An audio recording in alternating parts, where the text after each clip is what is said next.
Ini udah nih. Oh. Oh, ini karena ini. Sorry.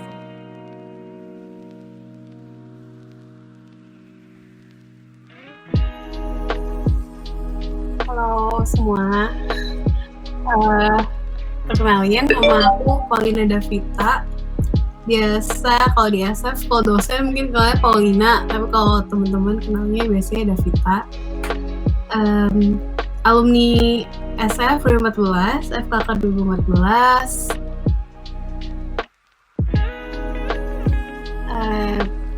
Kalau akademik sebenarnya ya belajar aja. Belajar sih maksudnya ya mengerjakan apa yang disuruh.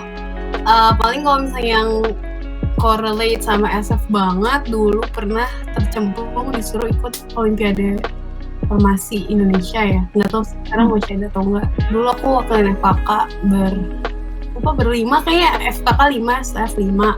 Terus kalau non-akademik yang non-HMF itu dulu sempat jabat jadi ketua KMK, awalnya sekretaris, terus habis itu naik calonin diri jadi ketua KMK, terus udah tadinya di HMF itu senatornya tuh gak ada, jadi kayak gak ada orang yang mau jadi senator, dan waktu itu aku di HMF itu ngurusin banget senatoran. Nah, sebenarnya aku udah ngeplotin tuh kayak, ketua KMK tingkat 2 nih, tingkat 3 jadi senator. Itu kayak udah diplot gitu nih sebenarnya.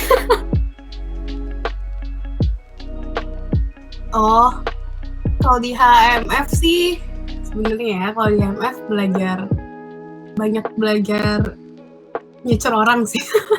Ya sebenarnya belajar kritis nggak cuma di HMF doang ya, misalnya di luar HMF, karena aku dulu suka ikut yang ke KM, jadi juga lumayan ngerti banyak. Kalau belajar kritis sih banyak tempat ya, cuma paling signifikan kalau misalnya yang aku pelajarin tuh gimana cara handle intrik politik gitu sih. Misalnya kayak ya contohnya di UNIT gitu, misalnya ada yang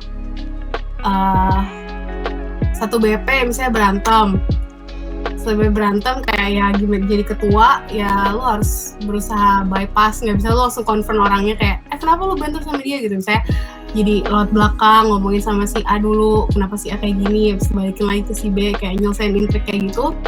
Itu banyak banget didapat waktu jadi ketua. Di situ belajar banyak interpersonal relationship. Jadi itu menurutku itu paling memorable sih sepanjang kuliah.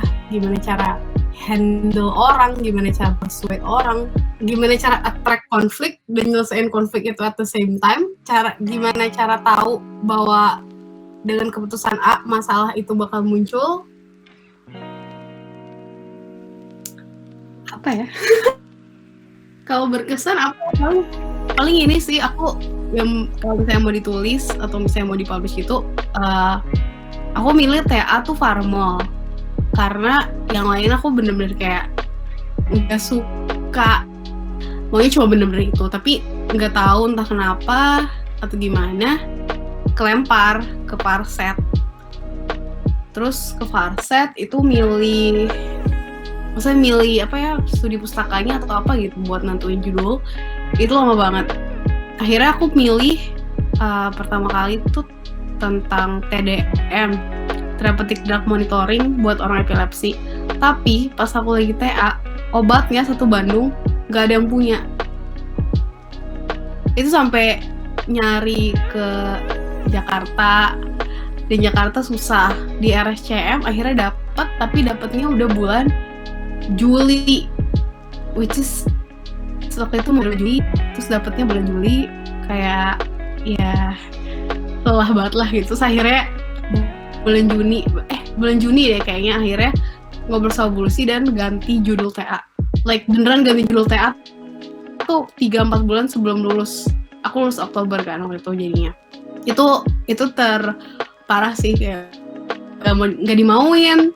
Terus satu Bandung obatnya gak ada, 3 bulan sebelum lulus ganti judul. Itu stresnya parah banget, parah banget. Tapi ya beruntung banget sih dapat pembimbing TA-nya very supportive gitu. Jadi aku ya udah lulus lah dengan susah payah. Tapi ya gitu, jadi tersadar ingin itu melanjutkan di farmasi. Jadi kayak jadi enlightenment juga sih. Jadi waktu-waktu kontemplasi mau lanjut atau enggak, mau belajar yang lain atau enggak. Jadi kayak walaupun lagi stres-stresnya jadi bisa mikirin hal yang lain at the same time. Kepikiran kayaknya lebih lebih bisa aplikatif karena bisa ketemu problemnya lebih core. Jadi kayak problemnya tuh lebih banyak gitu yang harus di-solve di masyarakat, kayak dari orang yang pinter banget sampai orang yang bodoh banget tentang kayak edukasi obat, cara pakai obat, kayak gitu kan kayak problemnya lebih nyata. Kalau di FKK memang lebih dekat ke sisi sosial mungkin, dan di situ lebih banyak yang bisa diselesaikan as I said. Jadi kayak aku pengen mengarah yang ke sana kayak gitu. Sebenarnya aku nggak mau kayak jadi membawa atau maksudnya mengiring opini dan mengajak kalian kayak ayo kalau kalian merasa nggak passion nih udah cabut aja gitu. Enggak, aku nggak mau ke arah sana ya. Sebenarnya passion nggak passion tuh ya nggak apa-apa sih menurutku, dijalanin aja gitu. Maksudnya aku juga merasa bahwa dulu aku milih farmasi memang, terus tapi ternyata along the way aku nggak merasa bahwa ini yang mau aku kerjain nanti. Mungkin ilmunya aku suka sih, maksudnya aku bukan nggak suka ilmu kesehatan secara umum atau nggak suka ilmu farmasi secara umum, enggak sebenarnya. Aku merasa kayak banyak hal yang lebih menarik di luar sana. Satu, kalau misalnya ini pendapatku pribadi sih, kalau misalnya aku stuck di farmasi, aku nggak bisa dapetin beberapa hal lainnya yang aku put goals in my life gitu. Jadi bukan masalah passion atau nggak passion, tapi coba dilihat lagi goal kalian, misalnya kayak 10 atau 20 tahun ke depan itu mau apa, misalnya goal secara kasar aja. Kalau misalnya kalian bisa lakuin di farmasi, menurutku itu nggak jadi masalah. Tapi kalau misalnya passionate atau nggak passionate, ini adalah pilihan dan tanggung jawab yang sekarang harus dijalanin, at least for now. Kenapa?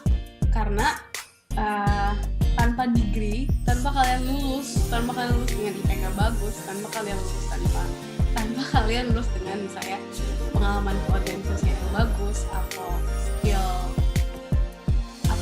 adapting skill yang bagus, skill buat handle pressure yang bagus, kalian di jurusan apapun nggak akan bisa better setelah kalian lulus kalau misalnya kalian nggak ngeberesin apa yang harus kalian beresin dulu. So, apa yang aku lakukan adalah selama aku kuliah, I put in my mind, mau nggak suka apapun, gue harus belajar ini, gue harus dapat A, kayak gitu. Mau ya pada akhirnya ada yang nggak dapat A gitu kan. Tapi maksudnya mau gimana pun, jalan keluar gue dari apa yang gue suka sekarang adalah dengan doing the best that I can do now, yaitu dapat IPK bagus, terus aktif organisasi misalnya, cari temen di jurusan lain yang bisa ngasih pemikiran baru. Ya mau gitu nggak, soalnya kenyataannya gini, the thing is kalau misalnya kalian nggak suka terus kalian buang gitu, kalian tinggalin, terus kalian lulus kasarannya, terus realistically speaking lu gak bisa pakai apa-apa. Oke lah, misalnya lu bisa bikin toko, lu bisa invest apa, itu still possible. I'm not saying kalau misalnya dengan dengan hasil yang kurang baik teman-teman nggak bisa ngapa-ngapain, bukan. Tapi chancesnya bakal lebih banyak kalau misalnya teman-teman udah usahain di yang sekarang dulu, terus misalnya nanti mau pindah atau misalnya teman-teman merasa nggak passionate, teman-teman merasa pengen coba yang lain, ya nggak apa-apa gitu. Tapi yang sekarang ya beresin aja dulu gitu. Karena ya teman-teman ada tanggung jawab moral juga ke orang tua dan tanggung jawab ke pribadi sih. Itu melatih diri buat kayak calm in the storm gitu. Jadi kayak badainya tuh ya udah, badainya tuh si farmasi dan sebagainya gitu. Dan gimana cara calm dan collected adalah dengan jalanin aja. Jadi ada orang yang pilih kabur karena money, satu. Itu kisah nyata. Kedua, orang-orang kayak saya yang kayak aku sama ada beberapa teman aku juga, kita ngerasa bahwa ya aku kurang bisa berkembang aja di farmasi. Bukan berarti bilang bahwa di farmasi nggak ada apa-apa yang bisa dipelajarin dan ilmunya gampang, enggak. Kayak aku pun sekarang kalau misalnya ditanya dan ditanya orang gitu misalnya, atau harus menyelesaikan sesuatu, aku juga masih pakai ilmu-ilmu di farmasi gitu, kayak ya baca jurnal, apa yang harus dicari, terus ilmu-ilmu patologi juga kadang kalau aku harus nyelesain, aku harus cari tahu tentang sesuatu, aku tetap pakai. Maksudnya ilmu-ilmunya tetap pakai, cuma garis bawahin adalah aku kurang terpapar buat make logical thinking atau logical reasoning aku ketika aku di farmasi. Dan aku tahu ketika aku terusin kayak I'm not using my logical way of thinking di farmasi, ya I'm not going to make something more out of myself. Karena aku rasa kayak ya udah di farmasi I can survive dengan ngafalin. Dan at some point ngafalin that I wanna do in life gitu. Aku mau kayak dapat masalah, ya udah ayo diselesain sekarang, dipikirin sekarang, dicari cara penyelesaiannya, misalnya dengan nggak tahu brainstorming misalnya 5-6 orang, kita cari solusi yang terbaik, terus bikin risk management dan sebagainya. Dan itu bukan sesuatu yang bisa dilakukan dengan cara menghafal, karena setiap saat masalah yang ditemuin beda kayak gitu. Makanya itu sangat-sangat aku temuin di sekarang di engineering, misalnya di coding dan di at least technology company lah kayak gitu. Itu yang aku temuin di sana dan I feel really glad gitu, maksudnya untuk bisa dapet environment itu, karena ya di situ aku bisa make apa yang selama ini nggak aku rasa aku pakai gitu, mikir secara logis, bukan cuma diapain doang. Turning point-nya itu sih ketika aku TA dan aku benar-benar stres sama TA, aku mulai cari-cari lagi gitu, what do I want to do in life yang dari dulu belum tercapai. So aku mikir kayak dulu gue pengen banget masuk IT, dulu pengen banget belajar komputer karena dari kecil emang suka ngoprek, suka ngerusakin, benerin lagi yang kayak gitu. Terus ya udah aku mikir kayak okay, let's give this a try. Kalau misalnya gagal ya nggak apa-apa, balik aja lagi ke farmasi, tapi cobain dulu gitu. Jadi nggak nyesel di hidup tuh, nggak nyesel bahwa kayak coba ya dulu gue ambilnya dulu, nggak usah kayak gitu ya, cobain aja gitu, langsung cobain aja, langsung belajar, langsung cobain. Kalau emang gagal it's okay gitu, fallbacknya kan ada pada akhirnya ke farmasi. Sebenarnya kalau mulai belajar baca udah dari sepanjang di farmasi baca aja ya. Tapi kalau bener-bener belajar yang real belajar itu baru setelah lulus sih kayak gitu. Dulu pernah ikut course sih dulu.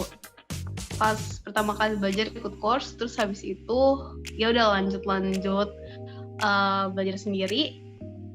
Habis itu kalau pas udah mulai confident baru deh apply kerjaan, coba-coba kayak gitu. Kalau tantangan pertama sih, tantangan secara nyata paling pertama adalah ditanya sama yang nge-interview, loh kok kamu anak farmasi daftarnya ke sini kayak gitu. Ya udah itu tinggal siapin jawaban aja sih sebenarnya, kayak backgroundnya kenapa shift. Apa yang membedakan paling utama adalah dimana orang-orang nggak ada yang hafal semuanya.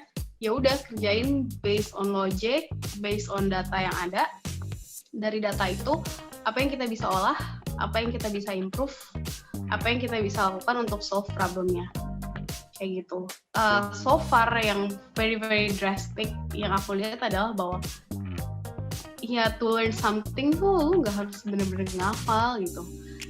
Lu baca aja, lu pahamin, lu ngertiin, oh gini, terus lu coba, lu aplikasiin, kayak gitu. Kalau merasa underestimated, sebenarnya pernah, karena mereka tahu latar belakang kita itu bukan IT atau bukan SI dan sebagainya. Tapi kalau enggak. Kayak most of people that I know yang kerja sama aku sampai saat ini, nggak ada yang pernah kayak, wah udah farmasi ya, pantasnya lo jelek banget nih kerjaan lo kayak gini. Nggak pernah sampai sekarang ada orang yang kayak gitu. It's okay, as long as you prove yourself kalau kalian tuh setara sama mereka. Nggak ada yang pernah bilang bahwa kayak farmasi lebih jelek daripada mesin, dan mesin lebih jelek dari farmasi. Itu nggak ada. Yang bikin itu adalah kita sendiri gitu, yang bisa nge-counter pandangan orang dan judge orang terhadap kalian ya kita sendiri. Ya proof aja. Aku kerja di Dana jadi software engineer. Sebenarnya masih associate software engineer. Udah 1,5 tahun. Banyakan ngerjain bagian tampilan dan UI. Mungkin kalau orang-orang tahu ya sekarang UI UX ya. Aku banyak coding di bagian UI UX. Aku pernah share juga mirip sama yang teman-teman lakuin waktu praktikum Farset. Jadi pertama kali bikin distract itu aku juga bikin namanya sistem analisis, code analysis, itu aku tulis, bikin dokumentasi. Habis itu habis bikin distract udah ada nih, kita bikin sediaannya kan. Ya udah, habis itu aku codingin tuh. Yang tadi udah aku buat analisisnya, aku aplikasiin tuh jadi codingan. Dicek lah sama QA. Kalau di sini namanya QA. Kalau misalnya di farmasi dicek sama si kakak Asprak ya, kayak kok ini jelek banget sih, ada gruntul. Nah ini juga sama, dicek sama QA kayak, loh kok ini ada bug sih mbak di sini bisa dibenerin nggak ya? Sama kayak gitu. Kalau di Farset ada bayar utang, di aku ada bug fix. Jadi bener-benerin bug atau benerin error-error yang ada di production atau yang belum sampai ke production juga, yang belum ketahuan user kayak gitu-gitu. Itu utangnya kita harus dibenerin. Apapun yang kalian lakuin sekarang, usahain kalian kerjain yang paling bagus. Do the best that you can for now, karena itu adalah responsibility paling simple yang bisa kalian selesaikan, at least for now. Jangan cuma ngafal doang di farmasi. Itu udah hukum terpaling salah lah gitu. Kalau misalnya kalian ngafalin doang, you're not gonna get anything. You're not gonna learn anything. Keluar dari farmasi, di interview, kalian lupa, ya udah lupa. Tapi kalau misalnya kalian ngerti, kalian bisa jelasin itu in a very simple manner ke orang yang nggak ngerti apapun. Kalian mau ngulik lebih lanjut, kalian paham the logic behind cara kerja, the logic behind patologinya misalnya. Itu bakal sangat ngebantu teman-teman. Pertama, ya pas interview. Kedua, ketika kalian dapat problems yang lebih gede. Karena kenapa? Karena teman-teman udah biasa ngelihat sesuatu dari logika di belakangnya, bukan hasil hafalannya. A lot of times we don't do that in pharmacy, dan I did that as well. Itu hal yang paling aku sayangkan kayak beberapa tahun lalu ketika aku kuliah, karena ya udah, I never think logically when I face problems during my times in pharmacy. Kalau teman-teman bisa cicil untuk melakukan itu, I highly encourage teman-teman untuk melakukan itu, karena profitnya baik lagi ke teman-teman ketika interview dan ketika nanti nge-solve masalah ketika udah kerja. Gitu.